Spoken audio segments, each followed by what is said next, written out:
मेरे सभी सम्मानित मदरसा आधुनिकरण शिक्षक साथियों को मेरा नमस्कार। मैं पंकज मिश्रा, मदरसा आधुनिक शिक्षक। दोस्तों, जैसा कि आप जानते हैं कि मदरसा आधुनिकरण शिक्षकों को लेकर के इस समय काफ़ी भ्रांतियाँ चल रही हैं और रोज़ रोज़ मदरसों में नए नए खुलासे हो रहे हैं। उन सब चीज़ों पर बात करेंगे। विभाग में भी कुछ फेरबदल किया गया है, कुछ लोगों को पद से हटाया गया है, कुछ लोगों को पद पर बनाया गया है। उन सारी चीज़ों पे मैं बात करूंगा। उससे पहले मैं एक किसान की पीड़ा को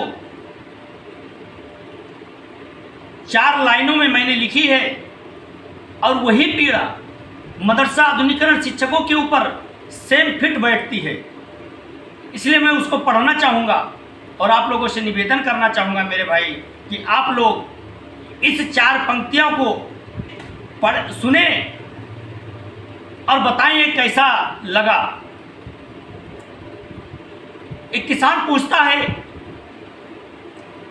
का हमरो दिनवा बहुरी है कि नहीं, का हमरो दिनवा बहुरी है कि नहीं,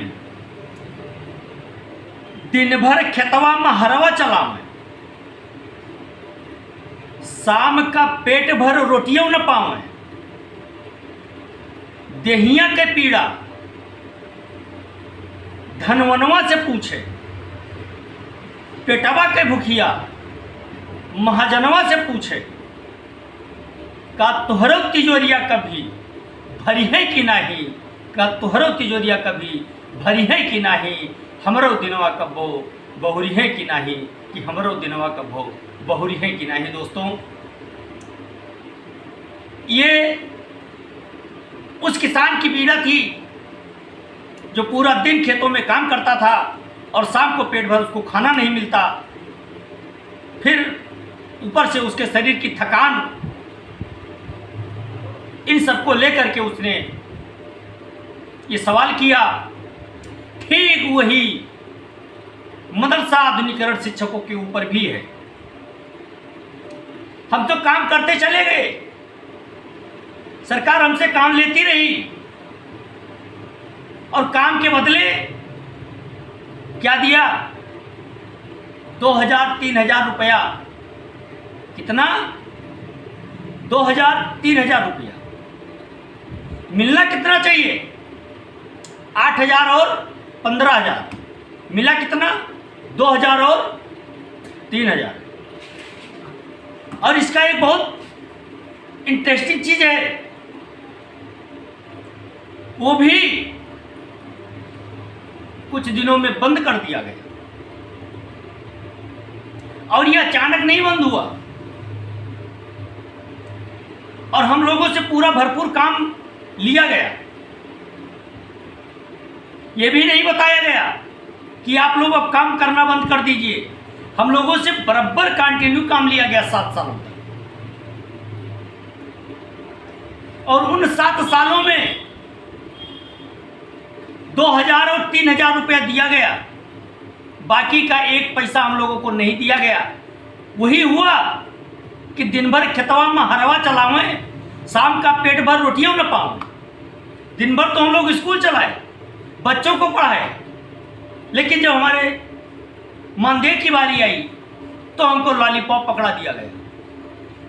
अरे लॉलीपॉप इसलिए पकड़ाया गया कि उसमें अधिकारी, मंत्री, सरकार, छोटे नेता, बड़े नेता, प्रबंधक, सब लोग जिम्मेदार थे। नीचे से लेकर के ऊपर तक के, ग्राम सभा से लेकर के प्रदेश स्तर तक सभी लोग उसमें सम्मिलित थे। काम हम लोगों से लेते गए और जब पैसे की बात की गई तो सरकार के जिम्मेदार अधिकारियों ने कहा, लेटर लिखा गया है। फिर उससे बड़े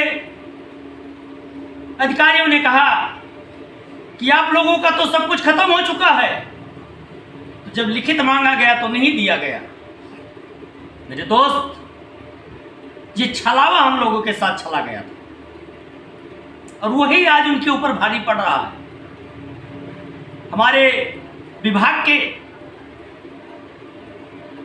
रजिस्ट्रार महोदय श्री आरपी सिंह जी एक फर्जीवाड़े केस में पदमुक्त कर दिए गए। वही आरपी सिंह जी हैं जिस दिन उत्तर प्रदेश की विधानसभा में बजट सत्र चल रहा था, मदरसा आधुनिकीकरण शिक्षक विधानसभा का घेराव कर रहे थे। उसमें हम लोगों की गिरफ्तारियां हुई थी। उसमें सुनील सिंह जी, मैं और एक मैडम, इन 3 लोगों को रोक लिया गया था। और आरपी सिंह जी उस समय रजिस्ट्रार नहीं थे। उस समय की रजिस्ट्रार श्री प्रियंका अवस्थी जी थी। इन दोनों अधिकारियों से हम लोगों की मुलाकात कराई गई, लेकिन आरपी सिंह जी का जो लहजा था उस समय, वो ये दर्शा रहा था कि मदरसा आधुनिकीकरण शिक्षकों से इनको कितनी नफरत है। आप सुनील सिंह जी से पूछ सकते हैं, उल्सुम मैडम से पूछ सकती हैं। उन्होंने साफ साफ कहा कि आप इसका पीछा छोड़ दीजिए। आप लोगों ने तो मुकदमा दायर कर रखा है, आप भी कागज लगाइए, हम भी कागज लगाते हैं, जब कभी निर्णय होगा तो देखा जाएगा। ये शब्द उन्होंने कहा। और उन्होंने कहा कि ये केंद्र सरकार की स्कीम है, इस स्कीम चलाने के पीछे आप लोग मत पड़िए।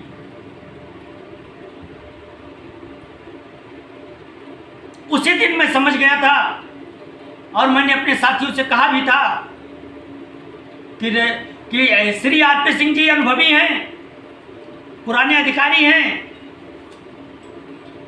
हमारे बहराइच में पड़ोसी जिले में अल्पसंख्यक कल्याण अधिकारी के पद पर पदोन्नत थे।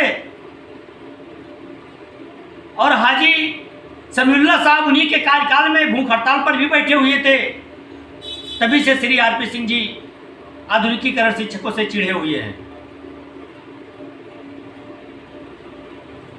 जाते जाते आधुनिकीकरण शिक्षकों की रूट ही उन्होंने चेंज कर दी है। अगर उसी पर बातचीत होगी दोस्तों, तब तो आधुनिकीकरण शिक्षक खत्म है। अगर उसकी भी जांच होगी तो आधुनिकीकरण शिक्षकों को पटरी पर लाया जा सकता है, क्योंकि आपके रूट को चेंज कर दिया गया है। और तो और बनारस में एक मदरसे में बहुत बड़ा फर्जीवाड़ा पकड़ा गया है। उसमें उसी मदरसे को लेकर के श्री आरपी सिंह जी को रजिस्ट्रार के पद से हटाया गया है। और उसमें भी कई अधिकारी और भी सम्मिलित हो सकते हैं, ऐसी संभावनाएं जताई गई हैं।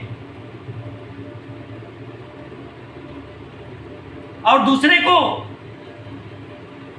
रजिस्ट्रार नियुक्त किया गया है, अतिरिक्त प्रभार भी दिया गया उनको। मेरे दोस्त, बात को समझिए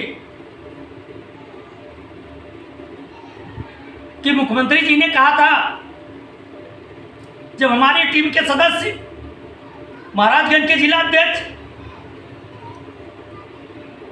बड़े भाई कृष्ण कुमार कनौजिया जी जब महाराज जी से मिले,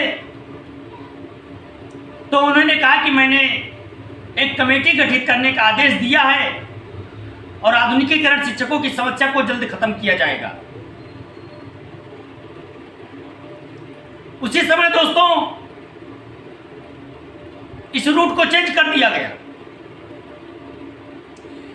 अधिकारियों के द्वारा सरकार को गलत सूचना दी गई और इन आधुनिकीकरण शिक्षकों को न रखने की सलाह दी गई और उर्दू अरबी पढ़ाने वाले मौलवी मौलाना को ब्रिज कोर्स करा करके और उनको आधुनिक विषय से जोड़ने की बात की गई।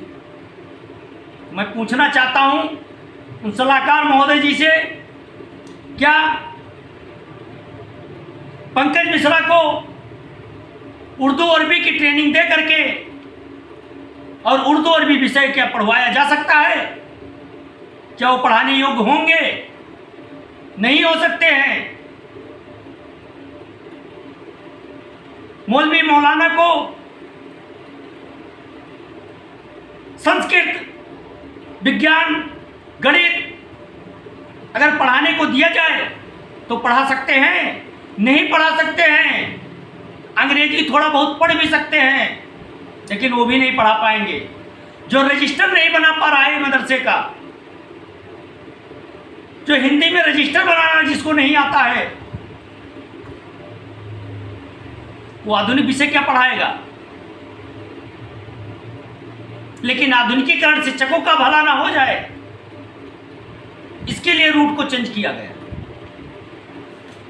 और इसमें मदरसा आधुनिकीकरण शिक्षकों के शीर्ष पदाधिकारी, इनकी निष्क्रियता और एडेड मदरसों की सक्रियता, कुछ अधिकारियों की मिलीभगत की वजह से ऐसा संभव हो पाया। लेकिन अब एक चांस मिला है। अगर हमारे आधुनिकीकरण शिक्षक नेता हमारे इस वीडियो को देख रहे हैं तो मैं उनसे हाथ जोड़कर निवेदन करना चाहूंगा कि इन मदरसा आधुनिकीकरण शिक्षकों की जिंदगी को पटरी पर लाने के लिए जमीनी लड़ाई आपको लड़नी पड़ेगी, तभी कुछ संभव हो सकता है। अन्यथा मदरसा आधुनिकीकरण शिक्षक का नाम आप भूल जाइए और आधुनिकीकरण शिक्षकों को यह बता दीजिए कि अपना अपना काम करें, सब छोड़ दें।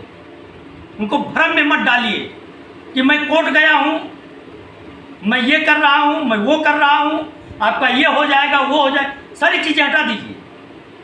क्योंकि जहां से आपका काम होने वहां नहीं जा रहे हैं, जहां से पैसा बटोरने में मदद मिल रही है वहां जा रहे हैं। और मैं अपने उस शिक्षक साथियों से भी कहना चाहूंगा कि एक चांस मिला है मेरे भाई, लपक लो, छोड़ो मत।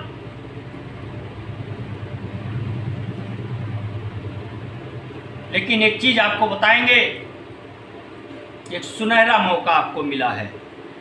इस मौके को गंवा देना जेब से पैसा गिर जाने के बराबर होगा।